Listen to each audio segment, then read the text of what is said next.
طبعا او برسيارة همو جار لمن دكريت. اوكي يعني كم كزنيمه نا يعني هر اولي برنامج او برسيارة هذا اللي قبل كتب جورك هكذا ويوم ذا برسيارة لنا كريم نا قردريت ما تجاري كتر تمنى ما وندينا ما لا تمندريش بإن شاء الله قرباني تو عزيزي خوش ويستي كاك زيرك عشق يعني زور كسب جواز بير دكاته ولي بس قولي أصلي مسألة كذا من بعشقه وقوراني دلم يعني حزم لقوراني قلتنا حزي لي دكم حز لقوراني قلتن دكم نبيت وديارة لقوراني نكهر بلي براستي كر دزاين بانت بمنا موضوع أكيد دزاين ناتي باسي نانا هرواية بخوا والله مشي أو ناز ناويلينا هر لو خد نا أو سببك أو الرنكر نوك يا أري كسر شي ديكا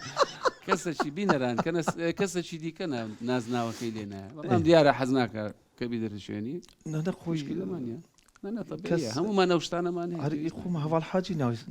أنا وكاكا وبلاي تشكرتم والله